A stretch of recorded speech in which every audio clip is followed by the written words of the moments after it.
नमस्ते दोस्तों, आज की वीडियो में हम बात करेंगे कि अगर आप कोई एक्सपोर्ट बिजनेस चालू कर रहे हो तो आप वो किस तरीके से कर सकते हो, उनमें कौन से रजिस्ट्रेशंस आपको लेने हैं और किस तरीके से आपको वो सारे रजिस्ट्रेशंस आप ले सकते हो, उस बारे में हम बात करेंगे।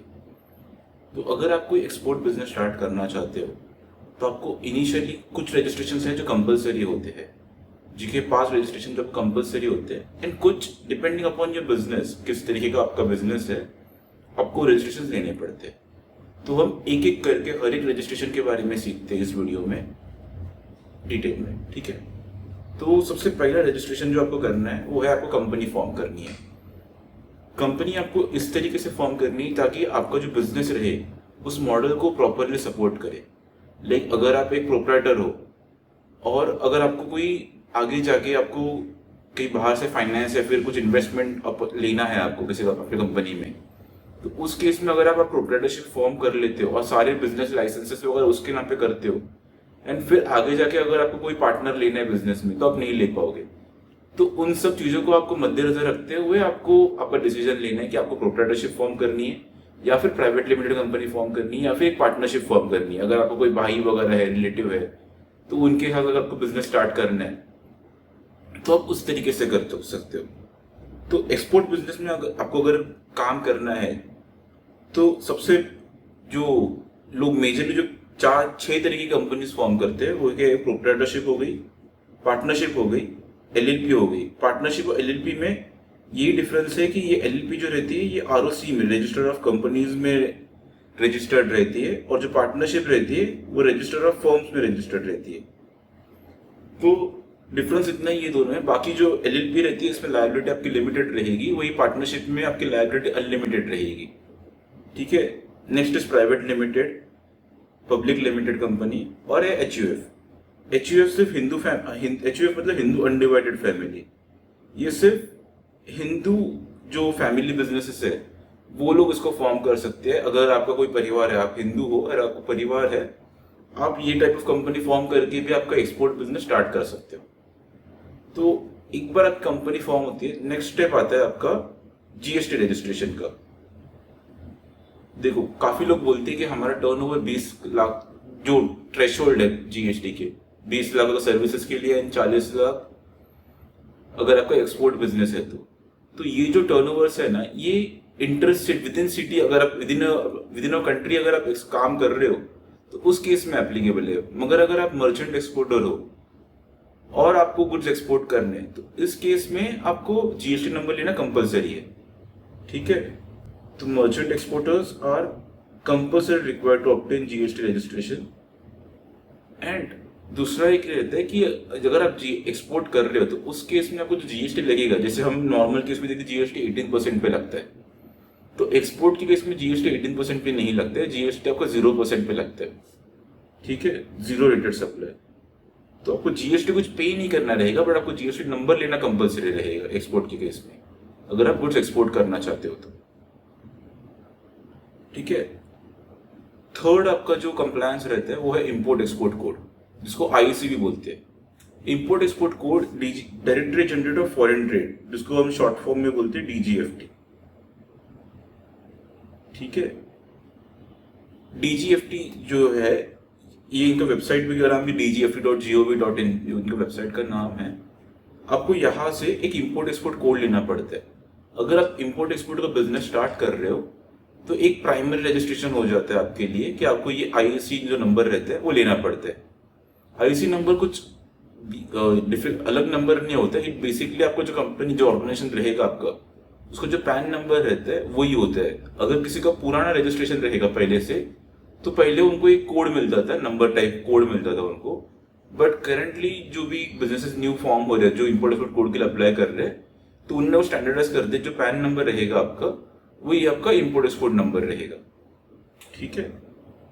और ये इंपोर्ट एक्सपोर्ट कोड को अप्लाई करने के लिए जो डीजीएफ आपको वेबसाइट जो है dgft.gov.in, इस पे आप अप्लाई कर सकते हो। और इस पे इनका गवर्नमेंट फी रहता है 500 रुपीज का, आपको ये पे करना पड़ता है, और ये पे करके आप इंपोर्ट एक्सपोर्ट कोड के लिए अप्लाई कर सकते हो। जो थर्ड आपका रजिस्ट्रेशन रहता है आपका, जो आपको करना पड़ता है वो है डिजिटल सिग्नेचर। देखो, डिजिटल सिग्नेचर हालांकि मैंडेटरी रजिस्ट्रेशन नहीं है, आपको करना पड़ता है, या आपको लेना पड़ता है, क्योंकि जो आगे का जो स्टेप्स है इंपोर्ट एक्सपोर्ट के प्रोसेस में, वहां पे आपको विदाउट डिजिटल सिग्नेचर आप काम नहीं कर पाओगे। तो डिजिटल सिग्नेचर हालांकि काफी टाइप्स के रहते हैं, जैसे कि साइन ओनली हो गया, साइनिंग विद इंक्रिप्शन हो गया, या डीजीएफटी जो थर्ड टाइप का रहता है। तो अलग अलग टाइप्स के रहते हैं। तो हम आपको यही सजेस्ट करते हैं कि अगर आप एक्सपोर्ट बिजनेस स्टार्ट कर रहे हो तो आप एक डीजीएफटी बेस्ड डिजिटल सिग्नेचर ले लो, जिसके थ्रू आपका जो इंपोर्ट एक्सपोर्ट का जो बिजनेस के रिलेटेड जो काम है वो सारे आपके सॉर्ट हो जाए। तो डीजीएफटी, ऑर्गेनाइजेशन बेस्ड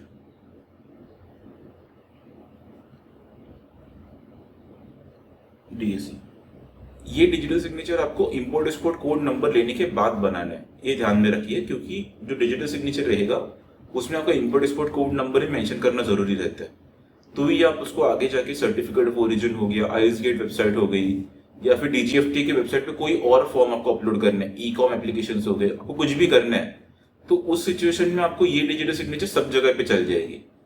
हालांकि कुछ जगहों पे जो हमारे इंपोर्ट एक्सपोर्ट है, जैसे आईस गेट हो गया, वहां पे आप class 3 sign only digital signature से भी काम कर सकते हो, बट रिकमेंडेड यही है कि आप एक बार डिजिटल सिग्नेचर डीजीएफटी वाला बना लेते हो तो आगे जाके आपके सारे प्रोसेसेस में वो आपको हेल्प कर देगा, आपको कहीं पे भी रुकावट नहीं आएगी।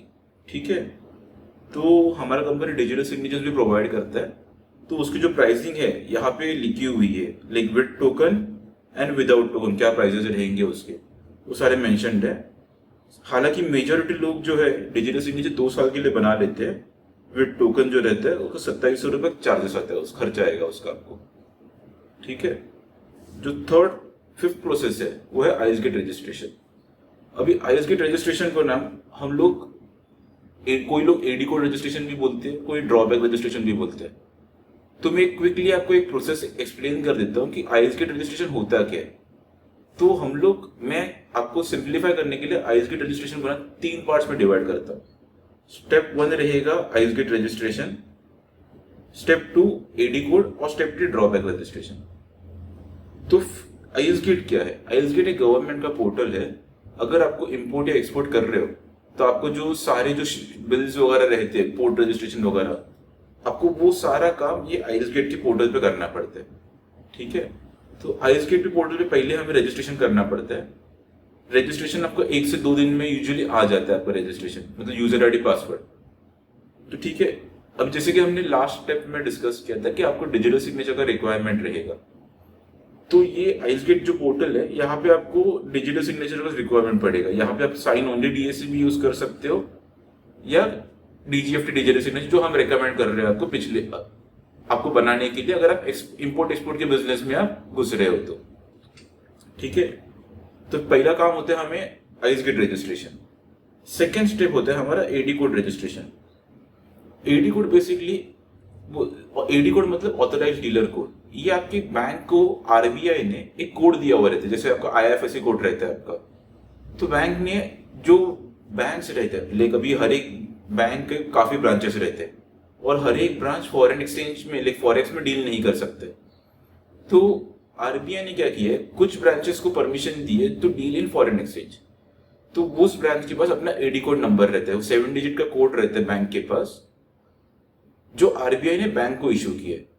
अभी आपको क्या करना रहता है, आपको बैंक के पास जाना है और उनको बोलना है कि मेरा एक्सपोर्ट बिजनेस है और मेरे को एडी कोड का लेटर चाहिए। तो बैंक क्या करता है, आपको 7 डिजिट का जो आरबीआई ने उनको नंबर दिए वो प्लस आगे कुछ डिजिट डालते हैं जो कि उनके रेफरेंस के लिए रहेंगे बैंक के, क्योंकि बैंक को तो पता है उनका आईएफएससी कोड हो गया, अब जिसे उनका एडी कोड हो गया, आगे रेफरेंस के लिए हमने किस क्लाइंट को ये नंबर इशू किया। तो बैंक क्या करता है, आपको एक एडी कोड लेटर इशू करता है जिसमें आपका वो जो फॉरेन एक्सचेंज में ट्रांजेक्शन रहेंगे उसको एक्टिवेट कर देता है वो, और आपको एक लेटर इशू करते हैं कि ही इज एन, ये जो क्लाइंट है हमारा ये फॉरेन एक्सचेंज ट्रांजेक्शन में डील करने के लिए ऑथराइज्ड है। ठीक है, इसके बाद एडी कोड रजिस्ट्रेशन में आपको पोर्ट पे करना रहता है, और एडी कोड का कैसे रहता है, आप अगर किसी भी एक पोर्ट पे कर लोगे तो आपका एडी कोड हर एक पोर्ट पे ऑल ओवर इंडिया सब जगह पे रजिस्टर हो जाता है। ठीक है, बट अगर आप एक्सपोर्टर हो तो आपको हर एक पोर्ट पे आपका जो आईएफएससी कोड रहता है सॉरी, थर्ड स्टेप पे आते हैं। थर्ड स्टेप है हमारा ड्रॉबैक रजिस्ट्रेशन। काफी लोग इसको आईएफएससी कोड रजिस्ट्रेशन भी बोलते हैं। आईएफएससी कोड रजिस्ट्रेशन भी बोलते हैं इसको। तो आईएफएससी कोड रजिस्ट्रेशन में क्या रहता है, आपका जो बैंक है, आपका अकाउंट नंबर, आईएफएससी कोड, उसको आपको इंडिविजुअल पोर्ट पे रजिस्टर करना पड़ता है अगर आप ड्यूटी ड्रॉबैक क्लेम करना चाहते हो तो ड्यूटी ड्रॉबैक क्लेम करने के लिए आपको हर एक पोर्ट पे इंडिविजुअली आपको रजिस्टर करना पड़ता है। जैसे कि अगर आप मुंबई से एक्सपोर्ट कर रहे हो तो मुंबई के दो पोर्ट्स है, सहार और जेएनपीटी। तो आपको इन दोनों पोर्ट्स पे आपको रजिस्टर करना पड़ेगा इंडिविजुअली। हालांकि जब एडी कोड की बात की थी, अगर आपने सहार पे रजिस्टर कर लिया तो आपको जेएनपीटी पे रजिस्टर करने की कोई रिक्वायरमेंट नहीं। आपका ऑटोमेटिकली एडी कोड सहार और जेएनपीटी दोनों जगह पे रजिस्टर हो जाएगा।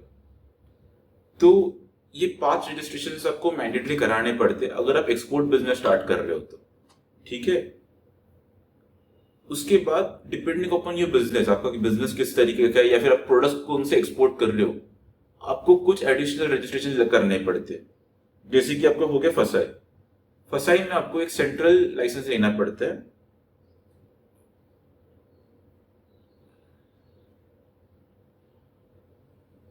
For food registration, central food जो एक्सपोर्ट के लिए लाइसेंस रहते हैं वो आपको लेना पड़ता है। और ये आपको इसका जो गवर्नमेंट फी रहते हैं 7,500 रुपीज प्लस जीएसटी। ये सब गवर्नमेंट फी रहते हैं, हमारा फी नहीं बता रहा हूं मैं आपको, ये गवर्नमेंट फी रहता है इसका। ये आप अगर पे करते हो फसाई की वेबसाइट पे तो आपको एक फूड लाइसेंस मिल जाता है 1 ईयर के लिए, अगर आप कोई फूड प्रोडक्ट्स एक्सपोर्ट कर रहे हो तो। सिमिलरली अगर आप कोई एग्रीकल्चरल प्रोडक्ट्स एक्सपोर्ट कर रहे हो, जैसे कि आपका हनी हो गया, हनी नहीं सॉरी, जैसे कि आपके कोई पल्सेस हो गए, ओनियन हो गया, अगर आप ये कोई प्रोडक्ट्स एक्सपोर्ट कर रहे हो आप, तो उस केसेस में आपको अपेडा रजिस्ट्रेशन कराना रहता है। अपेडा हालांकि मैंडेटरी रजिस्ट्रेशन नहीं है, ये ऑप्शनल रजिस्ट्रेशन रहता है, जिसको अगर आप कुछ बेनिफिट्स के लिए आप ले सकते हो, जो अपेडा के वेबसाइट पर आपको मिल जाएंगे। ठीक है। तो ये भी आप ले सकते हो। ये 5 इयर्स के लिए मिलता है लाइसेंस। अगर एक बार रजिस्टर करते हैं तो 5 साल के लिए आपको ये लाइसेंस मिलता है। और इसका गवर्नमेंट फी रहता है 5,900 रुपीज। फीस थोड़ा ज्यादा रहता है एक्सपोर्ट रिलेटेड लाइसेंस से, क्योंकि जैसे कि आप फूड लाइसेंस का देख रहे हो 7,500 प्लस जीएसटी, मतलब अप्रोक्सीमेटली 9,000 के आसपास कॉस्ट चला जाता है। सेम फॉर अपेडा 5,900, बट ये 5 इयर्स के लिए, फूड लाइसेंस 1 साल के लिए रहते हैं सिर्फ। इसके बाद आता है सर्टिफिकेट ऑफ ओरिजिन। ये भी ऑप्शनल रजिस्ट्रेशन रहता है आपको। लाइक अगर आप किसी भी कंट्री में, अगर जैसे कि हमारी कंट्री या किसी कंट्री के साथ कोई एक ट्रेड एग्रीमेंट रहता है, लाइक अगर हम इस कंट्री में एक्सपोर्ट करेंगे तो वो कंट्री हमें जो एक्सपोर्ट ड्यूटी रहता है एक कम रेट पे लगाएंगे।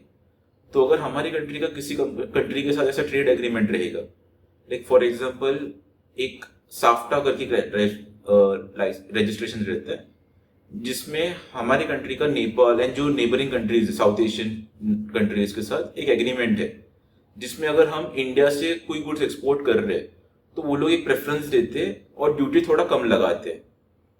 तो उस केस में आपको सर्टिफिकेट ऑफ ओरिजिन के लिए अप्लाई करना पड़ता है, जिसमें आपको ये प्रूव करना रहता है कि जो गुड्स है वो इंडिया में मैन्युफैक्चर्ड है, मेड इन इंडिया है, और जो रॉ मटेरियल्स प्रोक्योर हुए टू मैन्युफैक्चर दैट गुड्स वो भी इंडिया में बने हुए। ठीक है। तो आपको फॉर एग्जाम्पल साफ्टा, आपको एक सर्टिफिकेट ऑफ ओरिजिन के लिए अप्लाई करना पड़ता है। Third is plan quarantine. तो एग्रीकल्चर में कैसे रहता है, एक्सपोर्ट में कैसे रहता है, जो आपका एक्सपोर्ट के बिजनेस रहता है उसमें आपके जो गुड्स रहते हैं, before you export any goods, तो उसको क्वारंटाइन करना पड़ता है, ताकि अगर उसमें कुछ खराबी हो तो वो दिख जाए। तो इसलिए हमें प्लान क्वारंटाइन के लिए एप्लीकेशन करना पड़ता है कि हम जब बिफोर एक्सपोर्ट जो हमारे गुड्स रहते हैं एक वेयर हाउस में स्टोर रहते हैं, जस्ट टू मेक श्योर कि उनमें कोई डिसीजेस या फिर ऐसा कोई सब्सटेंस नहीं है जो कि हार्मफुल हो। क्योंकि आपको पता रहेगा कि जो एक्सपोर्ट प्रोडक्ट्स रहते हैं वो काफी हद तक उन्हें एक हाई क्वालिटी प्रोडक्ट रखना पड़ता है। एक लो क्वालिटी या सब पावर प्रोडक्ट हम एक्सपोर्ट नहीं कर सकते, हमें अच्छे क्वालिटी के प्रोडक्ट्स ही एक्सपोर्ट करने पड़ते हैं। ठीक है। तो जैसे कि अभी बात करते हैं हमारी कंपनी के बारे में, तो हमारी कंपनी का नाम है क्विड कनेक्ट, और अब पिछले 7-8 साल से ये एक्सपोर्ट रिलेटेड पूरा काम संभाल रहे। एंड आपको जो भी रजिस्ट्रेशन रिक्वायर्ड रहते हैं एक्सपोर्ट के लिए, वो आपको हम एक वन अम्ब्रेला के अंदर आपको सारे सर्विसेज प्रोवाइड करते हैं, जिसके थ्रू आपको किसी भी सर्विस के लिए इधर उधर भागना नहीं पड़ेगा। आपको जो भी एक्सपोर्ट रिलेटेड आपको कंप्लायंसेस चाहिए वो आपको हम पूरा का पूरा स्टार्ट टू एंड प्रोवाइड करते हैं। सिमिलरली अगर आप एक न्यू स्टार्टअप हो एंड आप नया बिजनेस चालू कर रहे हो, आपके कोई रजिस्ट्रेशन नहीं है, तो अगर आप हमारा वेबसाइट विजिट करते हो तो वहाँ पे आपको, मैं डिस्क्रिप्शन में लिंक भी डाल देता हूँ उस चीज़ का, तो वहाँ पे आप जो भी रजिस्ट्रेशन आपको एक्सपोर्ट के लिए रिक्वायर्ड है, जैसे कि हमने वीडियो के स्टार्टिंग में एक्सप्लेन किए हैं, जो 5 मेजर रजिस्ट्रेशन है एंड कुछ 4-5 ऑप्शनल रजिस्ट्रेशन है जो आपको कराने रहते हैं एक्सपोर्ट करने के लिए, तो उसका पूरा लिस्ट दिया हुआ रहता है। आप चेक कर सकते हो कि हमें ये रजिस्ट्रेशन चाहिए, ये नहीं चाहिए, ये चाहिए, ये नहीं चाहिए, और उस हिसाब से आपको जो भी रिक्वायरमेंट है आप वहाँ से कोटेशन चेक करके आप वहाँ से भी ऑर्डर प्लेस कर सकते हो, या फिर अगर आपको कांटेक्ट करना है हमें तो आप हमें कॉल करके भी ऑर्डर प्लेस कर सकते हो। बस वेबसाइट का एडवांटेज यही है कि आपको 20% डिस्काउंट मिल जाएगा वहाँ पे अगर आप पूरा एक बंडल सेलेक्ट करते हो ऑफ ऑल द प्रोडक्ट्स, ठीक है। तो अगर आपको कोई भी डाउट या फिर इंक्वायरी रहेगी, स्क्रीन पे दिए गए नंबर पे आप कॉल करके भी हमें बता सकते हो कि या हमें ये बिजनेस है हमारा, हमें कौन से रजिस्ट्रेशन रिक्वायर्ड रहेंगे। हमारी टीम आपको प्रॉपरली गाइड कर देगी उस पूरे प्रोसेस में और किस तरीके से आपको ये प्रोसेस करना है। तो वीडियो में बने रहने के लिए धन्यवाद। आपका दिन शुभ हो। Thank you.